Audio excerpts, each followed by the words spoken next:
Muy buenas tardes, queridos hermanos que nos acompañan hoy. Ah, Hoy día, dado que en muchos lugares del mundo el 25 de diciembre se festeja la venida de nuestro Señor y Redentor Jesucristo, vamos a hacer un alto en nuestra serie de Marcos y vamos a hablar acerca de ese maravilloso y hecho sin precedentes que es el nacimiento de nuestro Señor Jesús en esta tierra, de su encarnación. Lo vamos a ver a la luz del cumplimiento de las Escrituras. Y eso es en realidad lo que se ha denominado esta enseñanza. Profecías que se cumplen con Jesucristo. Pero antes quisiéramos, como siempre, comenzar orando por nuestra nación, por su iglesia, y para que el Señor imparta su palabra en esta tarde y que nos halle siempre, que haya siempre cabida su palabra en nuestros corazones. Padre, aquí está nuestra nación. Te pedimos que la bendigas. Te pedimos que bendigas nuestros gobernantes y que les des sabiduría y que caminen en tu temor. Y Señor, te oramos por tu iglesia en cualquier lugar donde se reúnen, para que tú los bendigas. Señor, que tu iglesia lleve tu palabra, Señor, que lleve tus promesas de salvación. También, Señor, yo te encomiendo esta enseñanza y te pido que por favor me des gracia para impartirla. Y a las personas que nos están oyendo, Señor, que esta palabra sea guardada en sus corazones. En el nombre de Jesús oramos. Amén. Bueno, realmente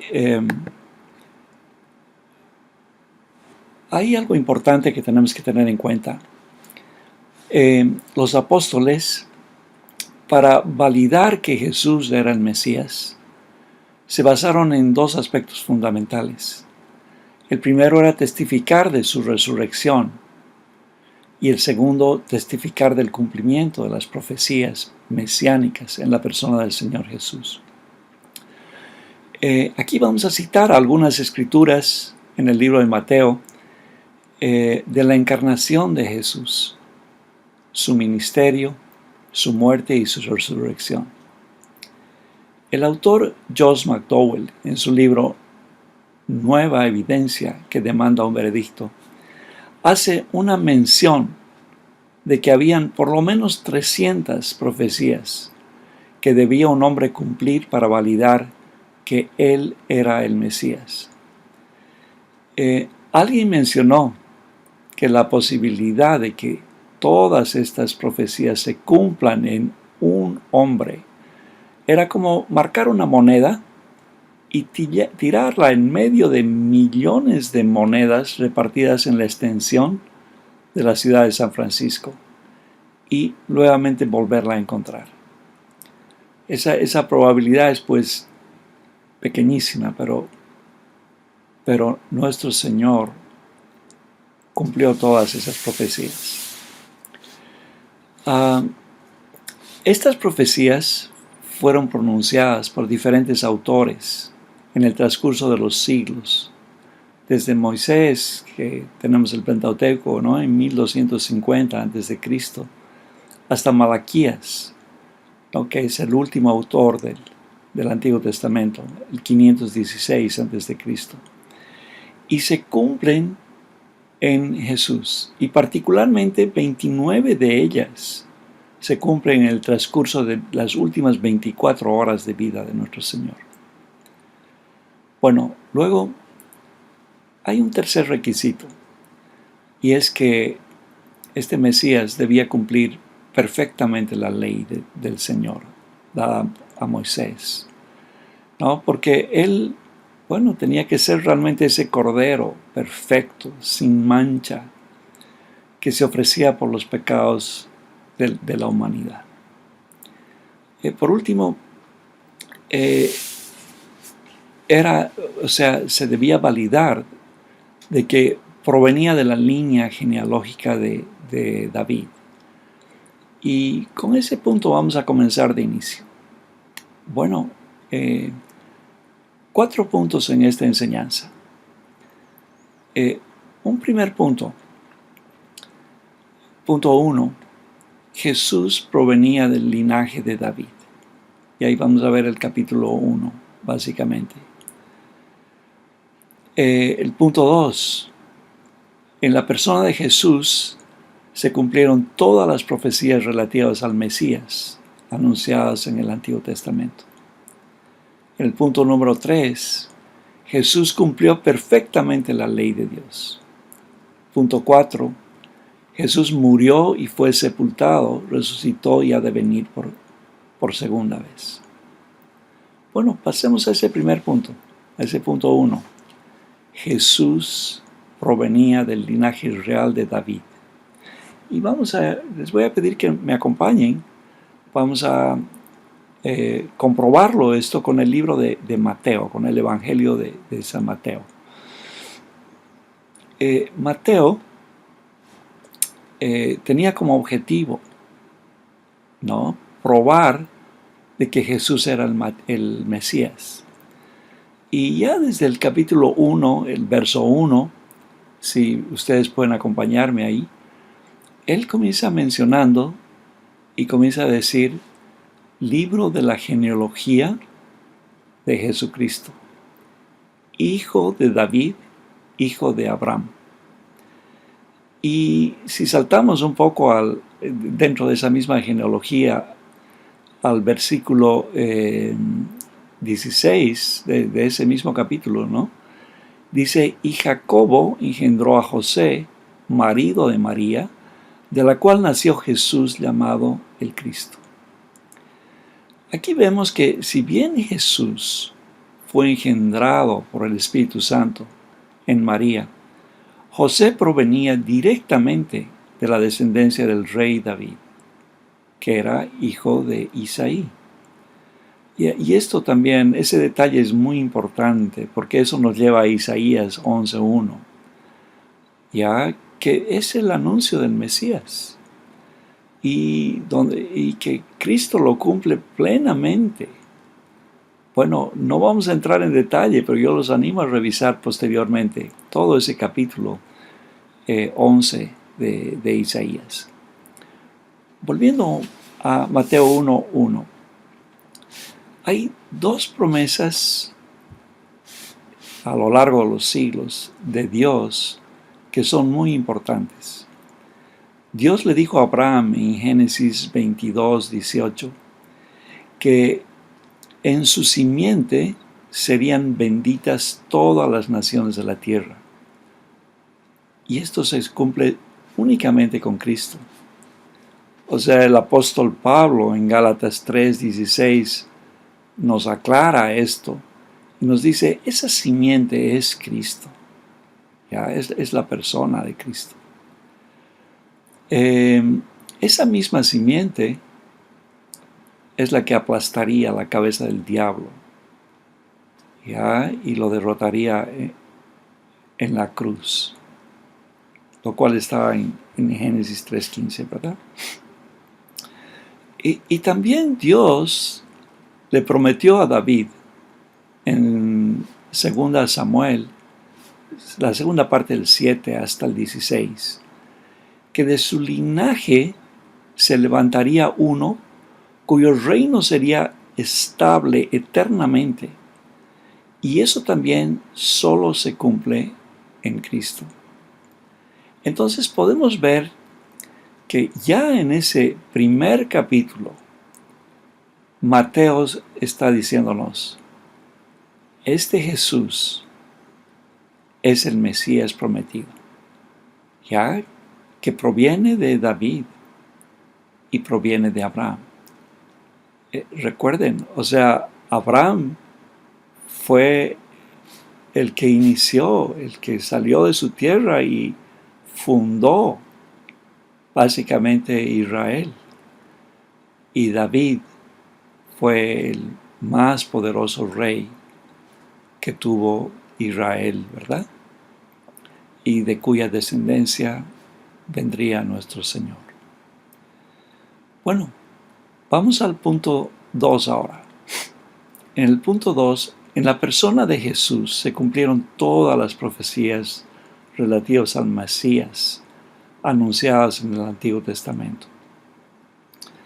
Y bueno, no vamos a poder hacer eso ahora. Recuerden, hemos mencionado 300. Vamos a poner simplemente algunas relativas a su niñez, otras relativas a su juventud, luego a su muerte, etc. Pero quiero hacerles notar que si ustedes están estudiando el Evangelio de Mateo, van a ver una frase que se repite 11 veces en ese libro. Y intencionalmente Mateo nos está haciendo notar esto. Y él es como poner un resaltador. Él está diciendo para que se cumpla lo dicho. Entonces narra un hecho y dice para que se cumpla lo dicho por el profeta Isaías o Jeremías, etc., ¿no? Así que cuando lean este evangelio, pues agarren un papel y un lápiz, un resaltador y pongan atención y resalten esas palabras. Bueno, siguiendo un poco esa línea, vamos a ver ahora profecías relativas a la niñez y juventud de Cristo. Y aquí vamos a poner el punto 2.1. El niño fue engendrado por el Espíritu Santo y se llamaría Jesús y salvaría a su pueblo de sus pecados. Eso lo tenemos en Mateo 1, del 18 al 24. La palabra del Señor dice así: el nacimiento de Jesucristo fue así. Estando desposada María, su madre, con José, antes que se juntasen, se halló que había concebido del Espíritu Santo. José, su marido, como era justo y no quería infamarla, quiso dejarla secretamente, y pensando en esto, he aquí un ángel del Señor le apareció en sueños y le dijo: José, hijo de David, no temas en recibir a María tu mujer, porque lo que en ella es engendrado del Espíritu Santo es. Y dará a luz un hijo y llamará su nombre Jesús, porque él salvará a su pueblo de sus pecados. Todo esto aconteció para que se cumpliese lo dicho por el Señor por medio del profeta. Y aquí nos está citando a Isaías 7:14. Y que dice así: he aquí una virgen concebirá y dará a luz un hijo y llamará su nombre Emmanuel, que traducido es Dios con nosotros. Y luego dice el versículo 25, pero no la conoció hasta que dio a luz a su hijo primogénito y le puso por nombre Jesús. Miren, este primer verso es tan fundamental. El nombre de Jesús es Salvador. ¿Por qué? Porque su misión era salvar a su pueblo de sus pecados. Y luego Isaías nos está diciendo que Emmanuel significaba Dios con nosotros. Está diciendo, Dios está viniendo a habitar en medio de su pueblo, lo cual ha sido el deseo de Dios siempre. Bueno, continuamos aquí un poquito. Dice, yo había leído hasta el verso 25, dice, pero no la conoció hasta que dio a luz a su hijo primogénito y le puso por nombre Jesús. Bueno, aquí toca aclarar que en la cultura hebrea, una mujer que estaba desposada, lo que en nuestra cultura equivaldría a comprometida, o sea, ese desposorio tenía una connotación mayor, ya que equivalía a estar casada. Aunque no se habían unido sexualmente, ya era su mujer. Aún más, si se embarazaba, eso era considerado un adulterio. Y a los adúlteros se los apedreaba. Fíjense, en esa situación estaba José. Dice, entonces María y José estaban en una situación realmente complicada, ¿no? Pero esta situación la enfrentaron. O sea, por un lado María, al aceptar con gozo la voluntad de Dios. No temas, le dijo el ángel, ¿verdad? Y también José. José era un hombre recto y creyó a Dios y respetó a María, como dice el verso, y recibió a su mujer, ¿ya? Y cuidó de ellos con toda sensibilidad espiritual, obedeciendo a Dios. Bueno, toda la narración nos cuenta con este liderazgo tan increíble que tuvo realmente José con María y con el niño. Bueno, ahora, Salvador, ¿por qué? O sea, porque realmente el pueblo de Israel había estado oprimido por largos tiempos en su historia. Primero por los egipcios, luego en la tierra prometida en diferentes épocas o momentos por naciones vecinas por causa de su pecado. Y su servidumbre se fue agravando con el juicio de Dios. Y finalmente, pues en el juicio de Dios cayó sobre Israel con los asirios y después también con los babilonios, ¿ya? Y finalmente con los romanos. Así que era un pueblo que realmente clamaba por un Salvador. Alguien que lo librara de esa opresión. ¿Ya? Tenían un zapato encima.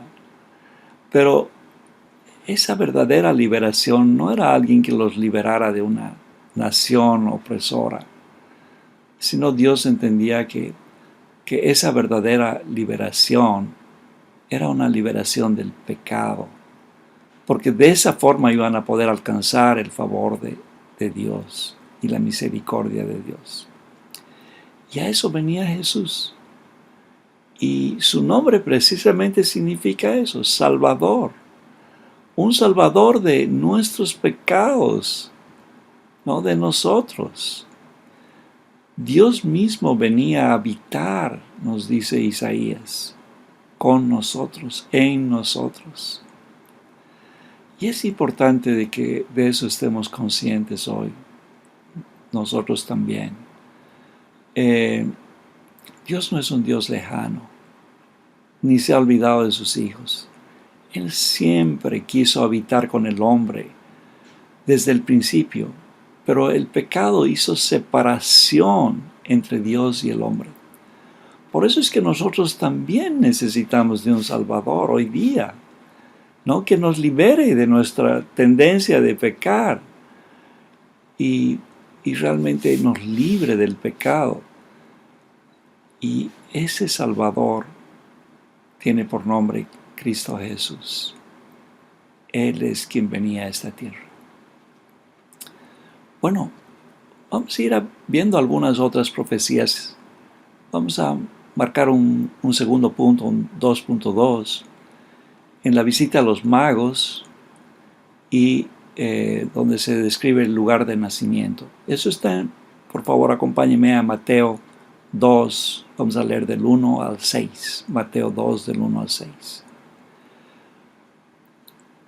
La palabra del Señor dice así: Cuando Jesús nació en Belén de Judea, en días del rey Herodes, vinieron del oriente a Jerusalén unos magos.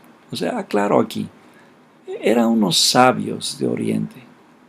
¿Ya? Eran unos sabios estos hombres. Esa sería la palabra correcta. Y ellos, diciendo, ¿dónde está el rey de los judíos que ha nacido? Fíjense esa pregunta, ¿dónde está el rey? ¿No? Porque su estrella hemos visto en el oriente y vinimos a adorarle. Oyendo esto, el rey Herodes se turbó y toda Jerusalén con él. Y convocados todos los principales sacerdotes y los escribas del pueblo, les preguntó dónde había de nacer el Cristo. Ellos le dijeron: en Belén de Judea, porque así está escrito por el profeta. Y tú, Belén, de la tierra de Judá, ¿no eres la más pequeña entre los príncipes de Judá? Porque de ti saldrá un guiador que apacentará a mi pueblo Israel. Bueno, Belén era el lugar donde nació el rey David y donde escogió Dios que naciera su hijo, el Hijo de Dios encarnado, el verdadero rey, como lo reconocían estos hombres y como lo honraron y adoraron estos sabios de Oriente. Un pueblito pequeño, insignificante entre las montañas, no en el palacio de Herodes. Miqueas 5:2, y después revísenlo con calmita, nos habla de que Belén saldría, o sea, de este pueblo, de Belén, saldría el que habría de ser Señor y tenía un origen eterno. Eso es lo que dice Miqueas 5:2. Y en Isaías 60, 6 y 7, nos habla de la visita de los sabios de Oriente y también de los pastores. Revisen esas dos porciones. Por primera vez, gentiles, ¿no? Estos orientales y pastores israelitas, hombres sencillos, estaban adorando juntos al Salvador. Gentiles y judíos juntos adorando al Salvador. Bueno, como vemos, este niño desde su nacimiento conmocionó la tierra. Lo conmocionó a Herodes y todo Jerusalén y los puso de vuelta y media a todos los sacerdotes y los escribas, ¿no? O sea, Herodes los hizo trabajar eso duro. ¿Dónde va a nacer el Mesías? Bueno, esa era la situación a inicio. Y ahí se está cumpliendo esa profecía, ¿verdad? Nacería en Belén. Bueno, también Isaías nos da algunas características de este niño. En Isaías 9, del 6 al 7, nos dice: porque un niño nos es nacido, nos es dado, y el principado, pongan atención, principado sobre su hombro. Se llamará su nombre admirable, consejero, Dios fuerte, Padre eterno, príncipe de paz. Esta mañana cantábamos esa canción y es tan hermoso pronunciar cada uno de esos nombres. Él es nuestro rey, Él es nuestro príncipe de paz. Bueno, lo dilatado de su imperio y la paz no tendrán límite sobre el trono de David y sobre su reino.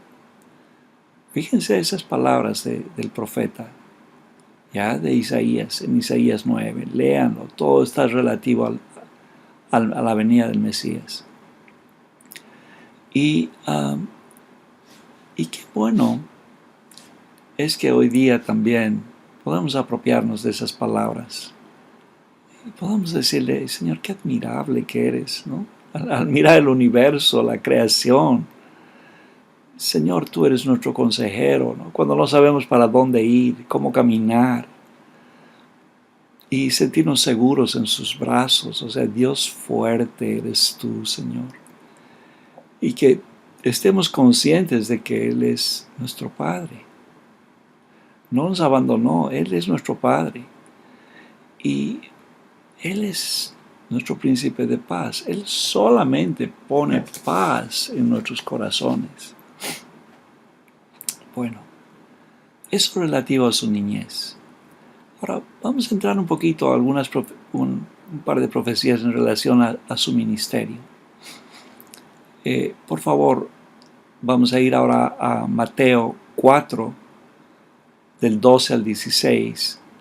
Y se menciona acá, y vamos a poner como un punto 2.3, gran luz en Zabulón y Neftalí.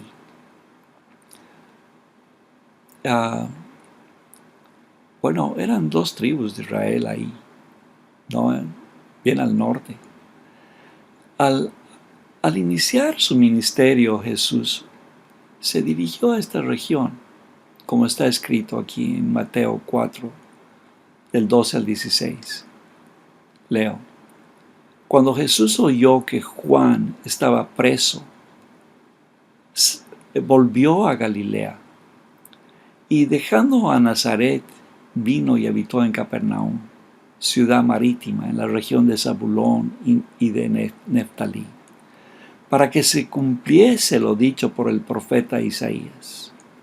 Ya, o sea, Mateo está citando otra vez ahí Isaías 9, 1, 2, cuando dijo, tierra de Zabulón y tierra de Neftalí, camino del mar, al otro lado del Jordán, Galilea de los gentiles. El pueblo asentado en tinieblas vio gran luz, y los asentados en la región de sombra de muerte, luz les resplandeció. Desde entonces comenzó Jesús a predicar y a decir, arrepentíos, porque el reino de los cielos se ha acercado. Bueno, sabemos que el momento que Juan el Bautista fue encarcelado, Jesús comenzó su ministerio y se dirigió a esa región.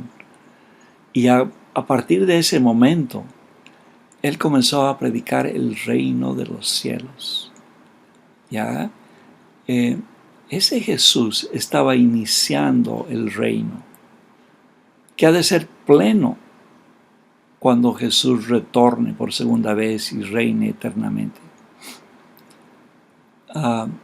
Bueno, si ustedes se toman un tiempito, puedan leer en casa luego Isaías 9, del 2 al 7, y van a ver que toda esta parte nos está hablando de su nacimiento y del reinado del Mesías, ya que hemos ido mencionando anteriormente.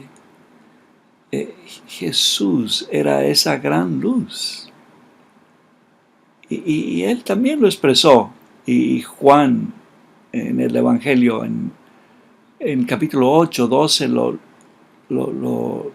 describe de esta forma, o sea, lo registra de esta forma. Otra vez Jesús les habló diciendo, yo soy la luz del mundo. El que me sigue no andará en tinieblas, sino que tendrá la luz de la vida. Bueno, esa luz venía a este mundo, a iluminar todas las tinieblas. Y cada uno de nosotros podemos testificar eso, ¿verdad? En nuestras vidas. O sea, antes de Jesús, cuánta tiniebla había en nuestro corazón y en nuestras vidas. ¿Para dónde estábamos yendo? Camino a un barranco, a un despeñadero, en medio de tinieblas. Ahí vivíamos en medio de tinieblas. Pero cuando vino el Señor, se hizo la luz en nuestros corazones. Y ahí comenzó a resplandecer luz. Y su palabra comenzó a iluminarnos. Amén. Bueno, vamos ahora a un punto 3. Y vamos a ver que Jesús cumplió perfectamente la ley de Dios. Vamos a ver esta vez Mateo 5, del 17 al 18. Y vamos a ver que Jesús cumplió la ley como ningún otro hombre en la tierra. Leo ese versículo, Mateo 5, del 17 al 18. No penséis que he venido para abrogar la ley o los profetas. No he venido para abrogar, sino para cumplir. Porque de cierto os digo que hasta que pasen el cielo y la tierra, ni una jota ni un tilde pasará de la ley, hasta que todo se haya cumplido. Cuando está hablando acá de la ley, Ley significa todos los libros de Moisés, los históricos, los proféticos, los poéticos, los libros de sabiduría, o sea, lo que equivale a nuestro Antiguo Testamento. O sea, el Señor está diciendo, no he venido a abrogar esto, sino a cumplirlo. ¿Ya? Y Él está hablando allá en lo que Mateo va a llamar el Sermón del Monte. Y Mateo lo registra desde los capítulos 5 hasta el 7 en su Evangelio. Y aquí vemos cómo el Señor va comentando diferentes aspectos de la ley y va poniéndoles un estándar mayor aún, ¿no? Así como Moisés dio la ley, aquí Jesús está dando una ley superior incluso a esa ley. Dice, oísteis lo que fue dicho, pero yo os digo, ¿ya? Lean y comparen esa, y se van, y bueno, Jesús cumplió ese estándar mayor. Y de esa manera Él se acreditó como el Cordero perfecto, que iba a ser sacrificado por nuestros pecados. Con todo eso, podemos ver que Jesús, el Hijo de Dios encarnado, vivió en esta tierra en una naturaleza humana, como hombre, y fue tentado al igual que nosotros, y vivió una vida santa y sin pecado, haciendo la voluntad de Dios en todo momento. Esto lo facultó para redimirnos, porque ese Cordero puro, inocente y sin pecado murió en lugar nuestro y derramó su sangre y recibió la ira de Dios por nuestros pecados. Amén. Entonces vemos cómo Jesús cumplió perfectamente la ley. Fue el único hombre que pudo hacer aquello en lugar nuestro. Amén. Bueno, vamos al punto 4 ahora. Jesús murió y fue sepultado, resucitó y ha de venir por segunda vez. Aquí voy a sacar algunas profecías relativas a su muerte, a que fue sepultado, a su resurrección y a su segunda venida. Y como un punto 4.1 vamos a ver la crucifixión y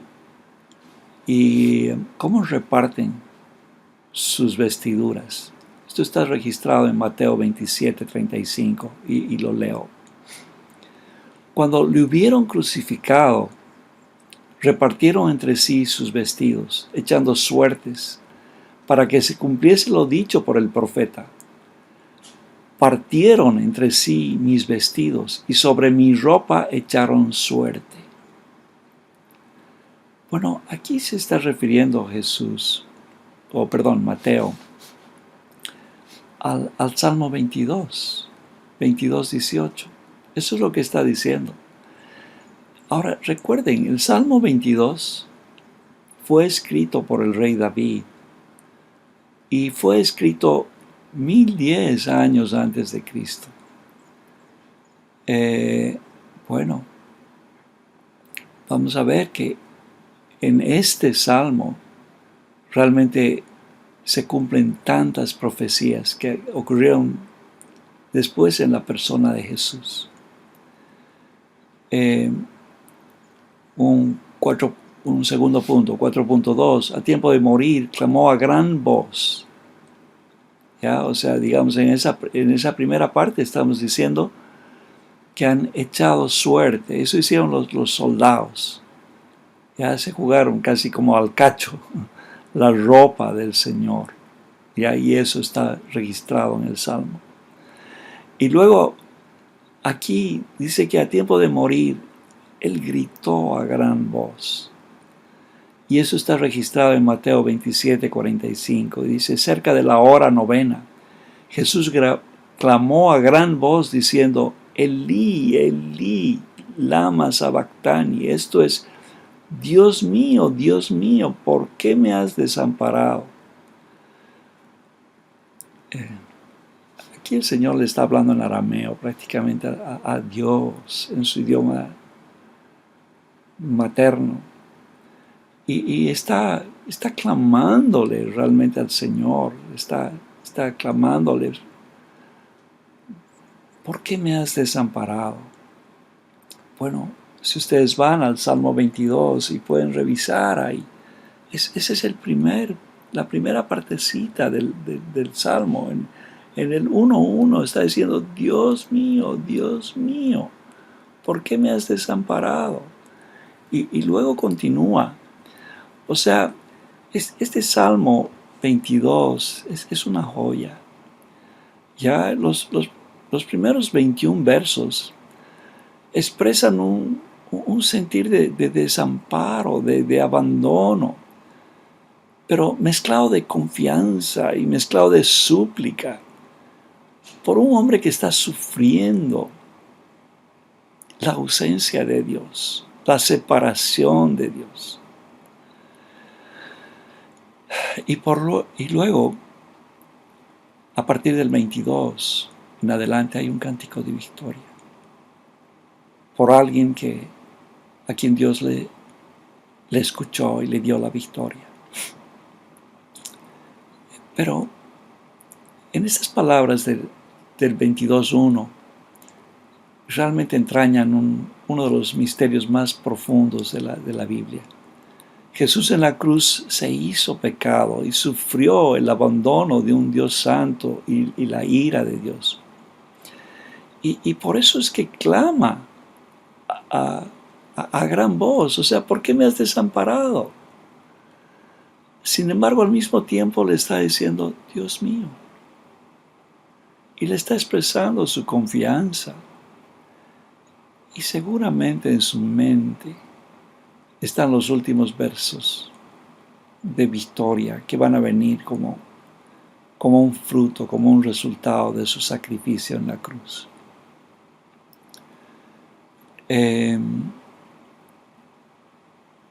Lean el Salmo y vean detalle a detalle cómo se fue cumpliendo estas palabras más de 1000 años antes, profetizadas por David. 4.3. Condenado como un criminal, sepultado por un hombre rico. Vamos a leer Mateo 27, del 57 al 60. Pero antes una pequeña introducción. Como sabemos, Jesús fue condenado como un criminal. No, su juicio no tuvo ninguna legalidad. Ya, incluso testigos falsos, podemos ver todas las irregularidades que se cumplió en su juicio. Y aún cuando, Pilatos les propuso cambiar, liberarlo, y ellos escogieron a Barrabás, un criminal, un sedicioso asesino, en lugar de Cristo. Y también vemos que lo crucificaron al lado de 2 ladrones. Pero él era inocente, ¿no? Entonces, en esa parte de Mateo, realmente vemos como realmente con los impíos fue en su muerte, pero en su sepultura fue con los ricos, como dice acá. Y vamos a... Mateo agarra esta narrativa para ver cómo se cumple esta escritura. Mateo 27, 57 al 60. Cuando llegó la noche, vino un hombre rico de Arimatea, llamado José, que también había sido discípulo de Jesús. Este fue a Pilato y pidió el cuerpo de Jesús.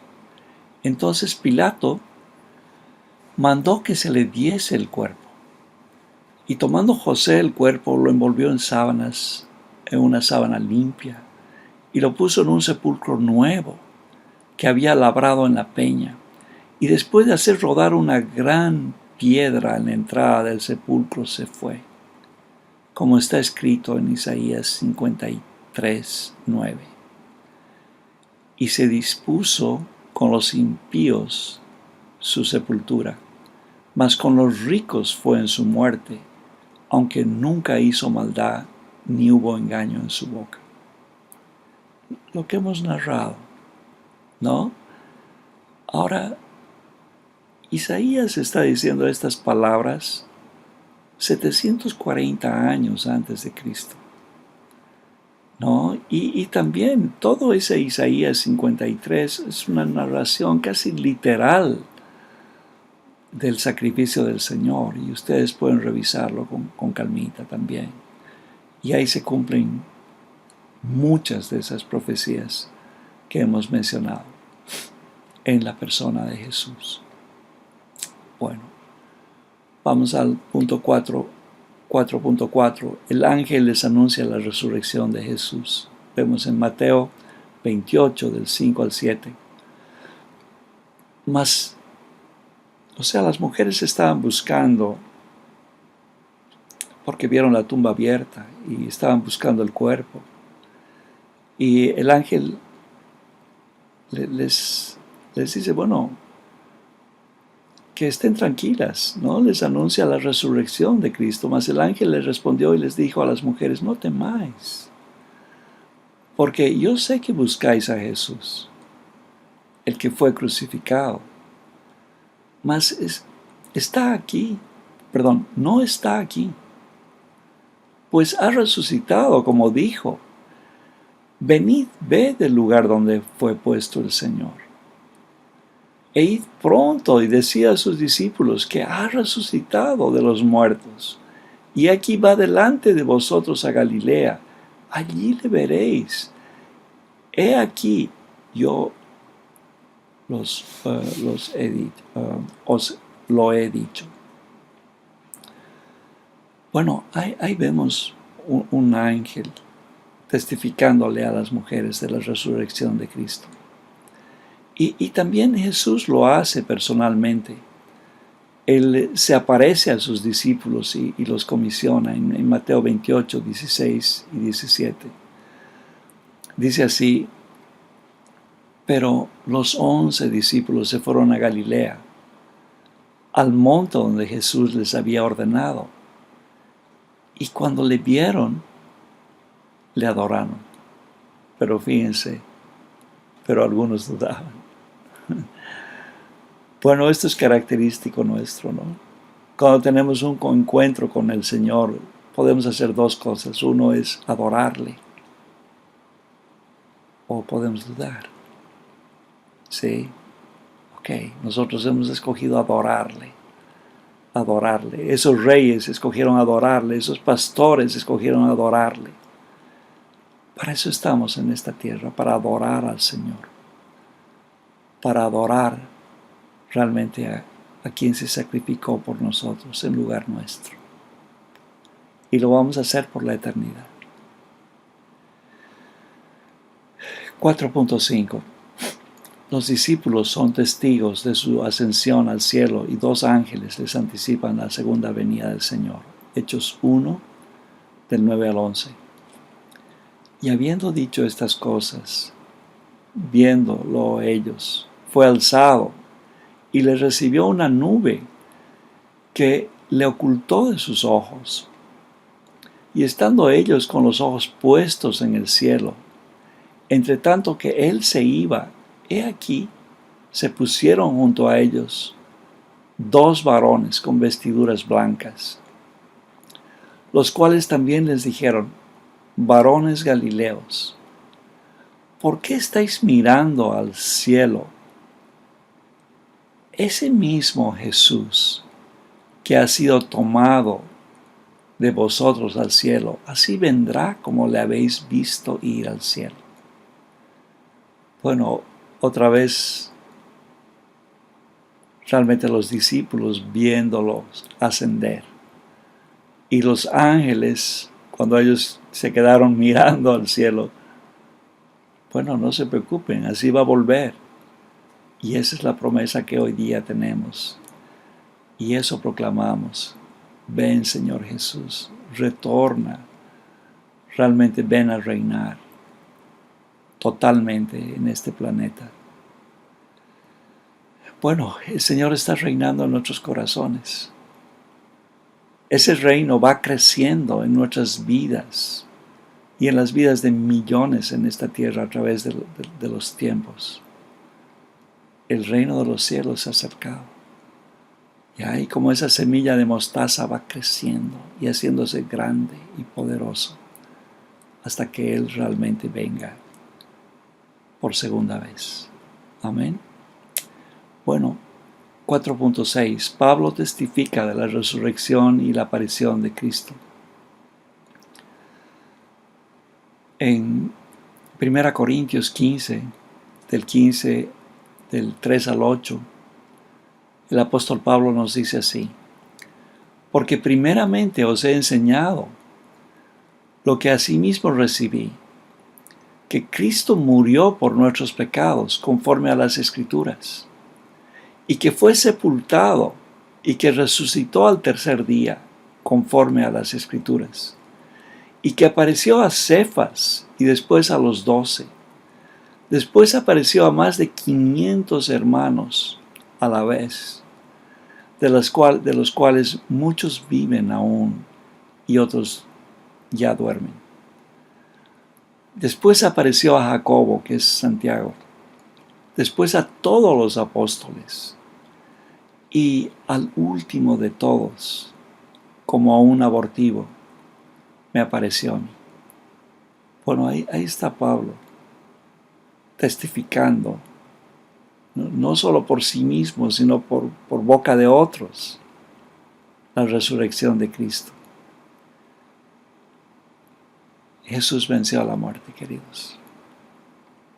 La muerte no pudo retenerle. Sí, Él está sentado en el trono y va a venir por segunda vez. Amén. Bueno, casi a término de conclusión podemos decir eso,